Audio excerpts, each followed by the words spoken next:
Toi, mon frère, toi, ma soeur, qui me suit actuellement, reçois toutes les salutations de la part de l'Éternel, notre Dieu, par son Fils Jésus-Christ. Amen.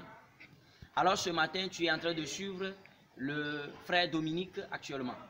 Alors ce matin, je suis venu répondre à une question qui s'est posée et qui se pose actuellement peut-être dans ta tête, ou bien que beaucoup de gens se posent à côté de toi et que tu ne peux pas répondre et que tu ne puisses pas répondre à ces questions.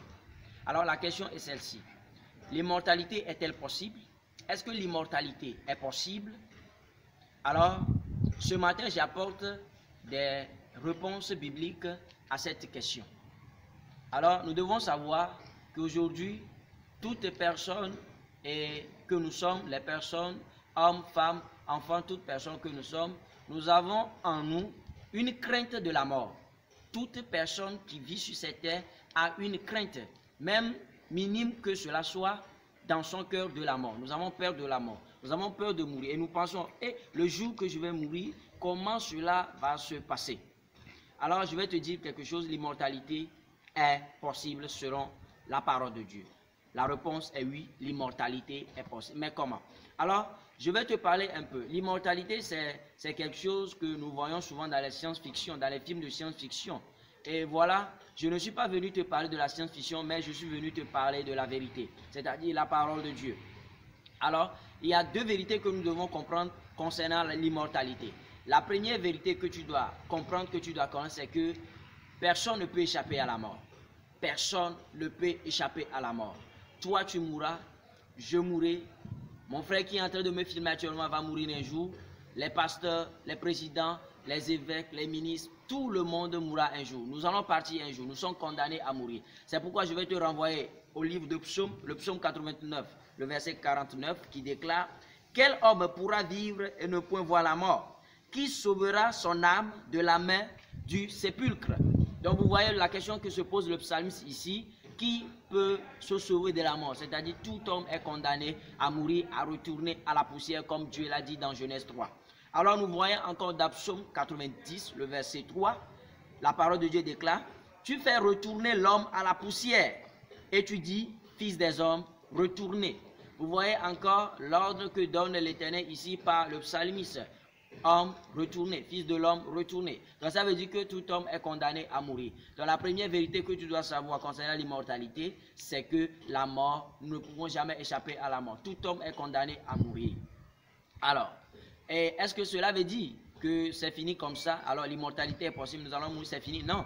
Il y a quelque chose que je vais te dire, c'est que nous avons encore la possibilité de vivre éternellement. Et cette possibilité, c'est par quel moyen? Alors le moyen se trouve dans Jean 3, le verset 16.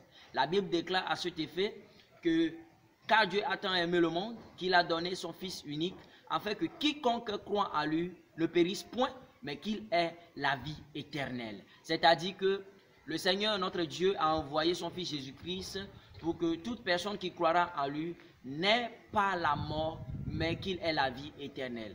Alors la mort a trois dimensions.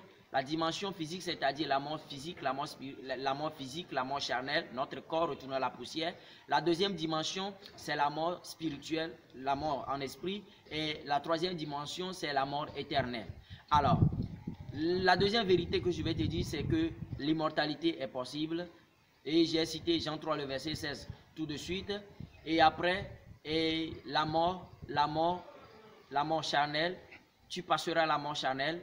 La mort spirituelle n'aura plus d'effet sur toi. La mort éternelle aussi n'aura plus d'effet sur toi parce que tu as Jésus dans ta vie. Parce que tu as confessé Jésus, parce que tu as donné ta vie à Jésus. Alors si toi tu veux être immortel, si toi tu veux avoir la vie éternelle, si toi tu veux vivre au siècle des siècles, il faut avoir Jésus dans ta vie. Il faut recevoir Jésus dans ta vie.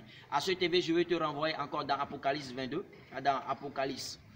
dans le livre d'Apocalypse, le chapitre 22, le verset 5 qui déclare « Il n'y aura plus de nuit, et ils n'auront point besoin de lampe ni de la lumière du soleil, parce que le Seigneur Dieu les éclairera, et ils régneront au siècle des siècles. » Voilà encore ce que déclare l'apôtre Jean, qui a écrit le livre d'Apocalypse concernant l'éternité, que nous régnerons au siècle des siècles. Donc ça veut dire que toi qui as reçu Jésus-Christ, toi qui veux vivre éternellement, Toi qui veux avoir l'immortalité, il faut avoir Jésus-Christ dans ta vie. Et la mort spirituelle n'aura plus d'effet sur toi. Et la mort éternelle n'aura plus d'effet sur toi, mais tu vivras éternellement. Alors toi qui m'écoutes, si tu veux vraiment donner ta vie à Jésus, si tu veux vraiment confesser Jésus et avoir l'immortalité, alors je t'invite à appeler et à faire signe, à nous écrire sur les numéros qui vont s'afficher sur l'écran et nous allons t'aider, nous allons te montrer la voie à suivre pour avoir la vie éternelle. Alors mon frère, la Bible déclare dans Hébreux 3 le verset 15 qu'aujourd'hui même maintenant quand tu écoutes sa voix, ne résiste point, donne ta vie à Jésus.